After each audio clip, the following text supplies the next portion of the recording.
6. Then he went out from there and came to his own country, and his disciples followed him. And when the Sabbath had come, he began to teach in the synagogue, and many, hearing him, were astonished, saying, Where did this man get these things? And what wisdom is this which is given to him, that such mighty works are performed by his hands? Is this not the carpenter, the son of Mary and brother of James, Joseph, Judas, and Simon? And are not his sisters here with us? So they were offended at him.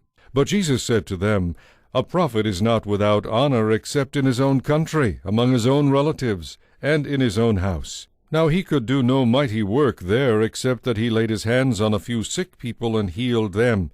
And he marveled because of their unbelief. Then he went about the villages in a circuit, teaching. And he called the 12 to himself, and began to send them out 2 by 2, and gave them power over unclean spirits. He commanded them to take nothing for the journey, except a staff, no bag, no bread, no copper in their money belts, but to wear sandals, and not to put on 2 tunics. Also he said to them, In whatever place you enter a house, stay there till you depart from that place. And whoever will not receive you nor hear you, when you depart from there, shake off the dust under your feet as a testimony against them. Assuredly, I say to you, it will be more tolerable for Sodom and Gomorrah in the day of judgment than for that city. So they went out and preached that people should repent. And they cast out many demons, and anointed with oil many who were sick, and healed them. Now King Herod heard of him, for his name had become well known. And he said, John the Baptist is risen from the dead, and therefore these powers are at work in him. Others said, It is Elijah. And others said, It is the prophet, or like one of the prophets. But when Herod heard, he said, This is John, whom I beheaded. He has been raised from the dead. For Herod himself had sent and laid hold of John, and bound him in prison for the sake of Herodias his brother Philip's wife, for he had married her. Because John had said to Herod, It is not lawful for you to have your brother's wife. Therefore Herodias held it against him, and wanted to kill him, but she could not. For Herod feared John, knowing that he was a just and holy man, and he protected him. And when he heard him, he did many things, and heard him gladly. Then an opportune day came when Herod, on his birthday, gave a feast for his nobles, the high officers, and the chief men of Galilee. And when Herodias' daughter herself came in and danced, and pleased Herod and those who sat with him, the king said to the girl, Ask me whatever you want, and I will give it to you.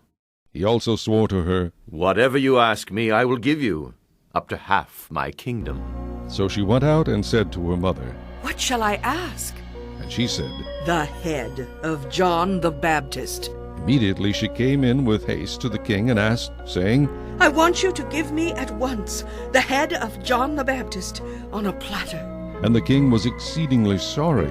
Yet, because of the oaths and because of those who sat with him, he did not want to refuse her.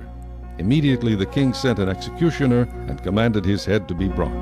And he went and beheaded him in prison, brought his head on a platter, and gave it to the girl, and the girl gave it to her mother. When his disciples heard of it, they came and took away his corpse and laid it in a tomb. Then the apostles gathered to Jesus and told him all things, both what they had done and what they had taught. And he said to them, Come aside by yourselves to a deserted place, and rest a while. For there were many coming and going, and they did not even have time to eat. So they departed to a deserted place in the boat by themselves. But the multitude saw them departing, and many knew him, and ran there on foot from all the cities. They arrived before them, and came together to him. And Jesus, when he came out, saw a great multitude, and was moved with compassion for them, because they were like sheep not having a shepherd. So he began to teach them many things. When the day was now far spent, his disciples came to him and said, This is a deserted place, and already the hour is late. Send them away, that they may go into the surrounding country and villages and buy themselves bread, for they have nothing to eat. But he answered and said to them, You give them something to eat. And they said to him, Shall we go and buy 200 denarii worth of bread, and give them something to eat? But he said to them, How many loaves do you have? Go and see. And when they found out, they said, 5 and 2 fish. Then he commanded them to make them all sit down in groups on the green grass. So they sat down in ranks, in hundreds and in fifties. And when he had taken the 5 loaves and the 2 fish, he looked up to heaven, blessed and broke the loaves, and gave them to his disciples to set before them. And the 2 fish he divided among them all. So they all ate and were filled, and they took up 12 baskets full of fragments and of the fish. Now those who had eaten the loaves were about 5,000 men. Immediately he made his disciples get into the boat and go before him to the other side, to Bethsaida, while he sent the multitude away. And when he had sent them away, he departed to the mountain to pray. Now when evening came, the boat was in the middle of the sea, and he was alone on the land. Then he saw them straining at rowing, for the wind was against them. Now about the 4th watch of the night he came to them, walking on the sea, and would have passed them by. And when they saw him walking on the sea, they supposed it was a ghost, and cried out, for they all saw him, and were troubled. But immediately he talked with them, and said to them, Be of good cheer, it is I, do not be afraid. Then he went up into the boat to them, and the wind ceased. And they were greatly amazed in themselves beyond measure, and marveled. For they had not understood about the loaves, because their heart was hardened. When they had crossed over, they came to the land of Gennesaret, and anchored there. And when they came out of the boat, immediately the people recognized him, ran through that whole surrounding region, and began to carry about on beds those who were sick, to wherever they heard he was. Wherever he entered, into villages, cities, or the country, they laid the sick in the marketplaces, and begged him that they might just touch the hem of his garment.